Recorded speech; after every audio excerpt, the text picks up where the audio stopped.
12 के बाद बीएससी करें अथवा पॉलिटेक्निक करें, हर जगह आपको ये पढ़ने को मिलेगा। तो चलिए एकदम मैं आपको अच्छे से बताऊंगा यार। एकदम मान लीजिए ये आप अगर क्लास में या कोचिंग में जब कहीं भी अगर इसे पढ़ते हैं तो ये मतलब यार एक कोचिंग आधे घंटे का तो आपका ये जो साइंस का है फिजिक्स का घंटी पूरा ले लेगा, लेकिन आप मुझे कम से कम 9 से 10 मिनट दे दीजिए, काफ़ी अच्छे से मैं आपको बताने वाला हूँ। तो चलिए चलते हैं। तो कूलाम का नियम अगर आपके एग्जाम में आ जाए तो ऐसे आप डाल दीजिएगा हेडिंग कूलाम का नियम, और उसके बाद लिखिएगा दो बिंदु आवेशों के बीच लगने वाला आकर्षण अथवा प्रतिकर्षण बल उनके गुणनफल के अनुक्रमानुपाती तथा उनके बीच की दूरी के वर्ग के व्युत्क्रमानुपाती होता है। तो देखिए अभी आपको डेरिवेशन बताऊंगा तो ये सब समझ में आ जाएगा। अब मैं इसमें बता दूं कि आकर्षण और प्रतिकर्षण बल क्या होता है। तो आकर्षण बल का मतलब कि देखिए अगर दो तार है, मान लीजिए मेरी 2 अंगुलियां 2 तार है, तो मान लीजिए एक पे प्लस चार्ज है और एक पे माइनस, तो दोनों अगर सटाएंगे तो इधर मतलब नजदीक लाएंगे तो वो सटे, ठीक है।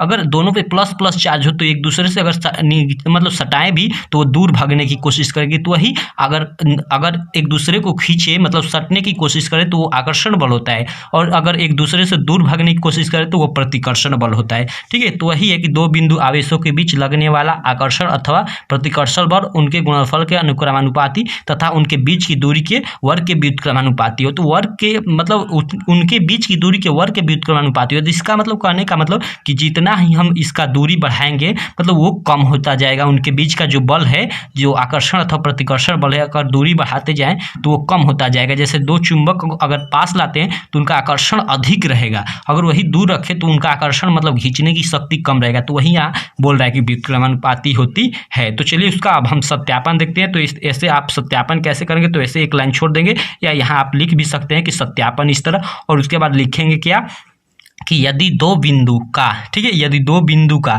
बिंदु लिखे यहाँ या वस्तु लिखे, ठीक है, बिंदु की जगह वस्तु भी लिख सकते हैं। यदि दो बिंदुओं, यहाँ बिंदुओं कर ले तो और बेटर रहेगा, या वस्तुओं, ठीक है। यदि दो बिंदुओं का आवेश Q1 तथा Q2 हो तथा उनके बीच की दूरी R हो, तब उन लगने वाला आकर्षण अथवा प्रतिकर्षण बल जो है, यानी आकर्षण अथवा प्रतिकर्षण बल जो F है, क्या होगा, directly proportional to Q1 into Q2 होगा, यानी F अनुक्रमानुपाती Q1 इंटू Q2 होगा। यानी Q1 और Q2 का मान जितना ही अधिक रहेगा बल का मान उतना ही अधिक होगा। Q1 Q2 मतलब वही आवेश का मान। जैसे अगर ये मान लीजिए 2 अंगुलियां मेरी तार है तो इसमें हम लोग की मान लीजिए आवेश ज़्यादा रहेगा तो इनमें अधिक स्तर बल लगेगा। आवेश का मतलब कि वही लाइट, मान लीजिए एक में प्लस है एक में माइनस है, तो जितना ही इसका वोल्टेज दोनों का अधिक रहेगा मतलब इसकी सटने की क्षमता उतनी ही अधिक रहेगा। तो वही यहाँ कह रहा है कि जो Q1 और Q2 हैं दोनों का मान जितना ही अधिक रहेगा उनके दोनों के बीच मतलब सटने के लिए बल अधिक उतना ही अधिक होगा, ठीक है।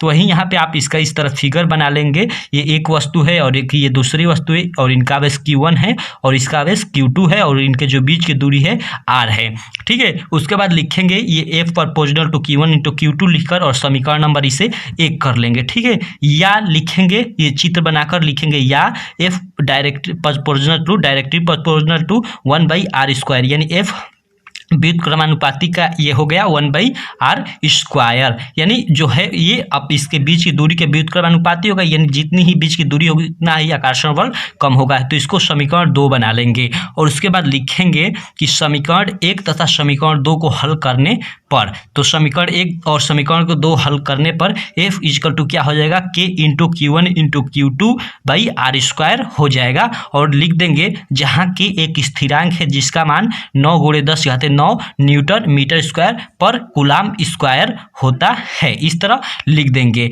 और अगर K का मान, अगर देखिए इतना ही आपका डेरिवेशन हो गया, और मैं यहाँ आपको बता दे रहा हूँ एक कि अगर K का मान यहाँ पर रख देते हैं, जैसे हम लोग का सूत्र यही होता है, लेकिन मैंने यहाँ पे K का मान रख दिया तो क्या होता है, देखिए F इक्वल टू, और K की जगह 9 × 10⁻⁹ रख दीजिए, तो यह 9 × 10⁻⁹ K की जगह रख दिए, और इंटू का मतलब वही गुणा Q1 इंटू Q2 और बटा R² हम लोग का हो गया है। और इसका मात्रक यहाँ क्या हो जाएगा, न्यूटन, क्योंकि बल का मात्रक न्यूटन होता है। तो फार्मूले में इसी को हम प्रयोग करते हैं, ठीक है। तो देखिए इसका एक प्रकार से और आप डेरिवेशन कर सकते हैं, ठीक है। यहाँ पे मैंने समीकरण बनाकर समीकरण 1 समीकरण 2 बनाकर किया, तो आप इसके अलावा इस तरह से भी कर सकते हैं, डायरेक्ट भी कर सकते हैं। जैसे जैसे ये लिखने के बाद, यहाँ तक लिखने के बाद आप क्या लिखेंगे, इसके जगह पे ऐसे लिखेंगे कि F proportional to Q1 into Q2, या ठीक है, पहले उसके बाद फिगर बना लेंगे। तो इसको लिखकर F proportional to Q1 into Q2 और समीकरण 1 नहीं लिखेंगे अगर दूसरी प्रकार से अगर इस तरह करते हैं तो ठीक है। और ये चित्र बना लेंगे और उसके बाद लिखेंगे क्या कि या F directly proportional to 1/r square या फिर दे देंगे या F directly proportional to Q1 into Q2/r square या ठीक है। या एफ इजकल टू के यहाँ क्या मान लेंगे स्थिरांक मान लेंगे Q1 इंटू Q2/r स्क्वायर और लिख देंगे कि जहाँ के एक स्थिरांक है जिसका मान 9 × 10⁻9 न्यूटन मीटर स्क्वायर पर कूलाम स्क्वायर होता है। पर यानी प्रति, पर मैं इसे पर भी बोलते हैं, प्रति भी कहते हैं। तो न्यूटन मीटर स्क्वायर प्रति कूलाम का वर्ग बोलिए या स्क्वायर बोलिए, दोनों का मतलब एक ही है। तो इसका जो के का मान है न्यूटन मीटर स्क्वायर पर कूलाम स्क्वायर होता है। तो इस तरह भी आप डेरिवेशन कर सकते हैं, आप देख सकते हो इस तरह से भी कर सकते हो या इस तरह से भी कर सकते हो जिस तरह ये मैं बताया हूँ, ठीक है। इसको लिखने की जरूरत नहीं है आपको, अगर इसको लिखना भी चाहते हैं तो नीचे आप लिख सकते हैं कि निम्न सूत्र में के का मान रखने पर, और उसके बाद ये फार्मूला लिख देंगे नीचे भी तो बेटर है। उसके बाद चलिए इसका हम जो न्यूमेरिकल है वो एक देख लेते हैं न्यूमेरिकल, तो आपको और ज़्यादा बेटर हो जाएगा। तो देखिए इसका न्यूमेरिकल, दो वस्तुओं के बीच लगने वाला आकर्षण बल ज्ञात कीजिए। आकर्षण बल ज्ञात करना है, ठीक है। यदि उनके बीच की दूरी 3 मीटर तथा आवेश क्रमशः 10 कूलाम एवं 20 कूलाम हो। आप जानते हो कि आवेश का मात्रक कूलाम होता है तो यही वहाँ कूलाम लिखा है, ठीक है। और दूरी का मात्रक मीटर होता है तो यहाँ 3 मीटर लिखा है, ठीक है। और हमेशा दूरी मीटर में ही रहनी चाहिए क्योंकि जो दूरी की SI मात्रक होता है वो मीटर होता है, ठीक है। तो दो वस्तुओं के बीच लगने वाला आकर्षण बल ज्ञात कीजिए, यानी आकर्षण बल का मान पूछ रहा है। यदि उनके बीच की दूरी 3 मीटर तथा आवेश क्रमशः 10 कूलाम एवं 20 कूलाम हो तथा उन पर कैसा आवेश है ये भी बताइए। आवेश भी बताना है कि उन वस्तुओं पर कैसा आवेश है, ठीक है। तो देखिए हल, इसका हल हम करेंगे, पहले हल करेंगे और जो दिया है लिख ले। आर दिया है हम लोग का 3 मीटर, Q1 दिया है 10 कूलाम और Q2 दिया है 20 कूलाम।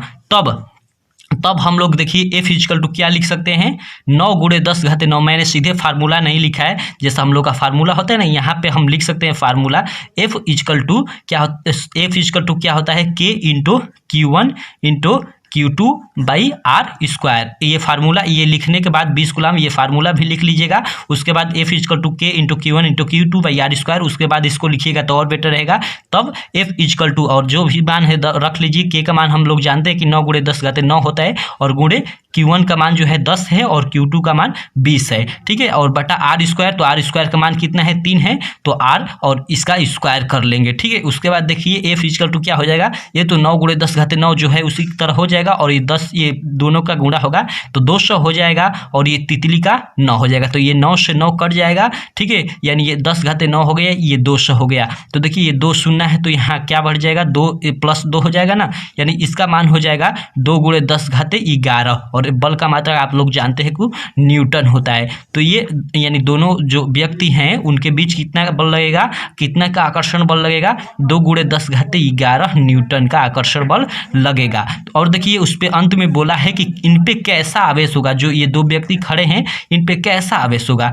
तो चूंकि हम देखिए यहाँ पे मैंने लिखा है कि चूंकि जैसा कि प्रश्न में ज्ञात है, क्या प्रश्न में ज्ञात है कि वस्तुएं एक दूसरे को क्या करती हैं, आकर्षित करती हैं। क्या करती हैं, आकर्षित करती हैं। नहीं कहा रहे ना यहाँ कि दोनों के बीच क्या लगता है, आकर्षण बल लगता है। आकर्षण बल मतलब इस तरह आकर्षित होती है, एक दूसरे के पास खींचने का प्रयास करती है। इसका मतलब कि इसका मतलब कि हम कह सकते हैं कि चूंकि जैसा कि प्रश्न में ज्ञात है कि वस्तुएं एक दूसरे को आकर्षित करती हैं और ऐसा तभी संभव है जब उन पे अलग अलग आवेश हो। यानी देखिए जब दो वस्तु एक दूसरे को मतलब खींचती है तो इसका मतलब यही भी निकलता है कि एक पे प्लस चार्ज है और एक पे माइनस, यानी तभी एक दूसरे को खींचेंगी। अगर एक ही चार्ज हो दोनों पे प्लस प्लस तो एक दूसरे से दूर भागेंगी। मैंने आपको पीछे ही बताया, तो ऐसे ही सेम टू सेम आप लोग लिख लेंगे, ठीक है। यहाँ पे मात्रा है, ठीक है। जैसा कि प्रश्न में ज्ञात है कि वस्तुएं एक दूसरे को आकर्षित करती हैं और ऐसा तभी संभव है जब उन पे अलग अलग आवेश हो। अतः एक वस्तु पर धनावेश यानी प्लस आवेश और एक पर ऋणावेश है, ये ऐसे लिख लेंगे। तो बस यार इस वीडियो में इतना ही। तो फाइनली बताइए ये वीडियो आपको कैसी लगी। अगर आपको अच्छी लगी हमारी ये वीडियो तो हमारे इस चैनल को सब्सक्राइब करें और इस वीडियो को लाइक करें और अपने दोस्तों में अधिक से अधिक शेयर करें। तो थैंक यू गाइज।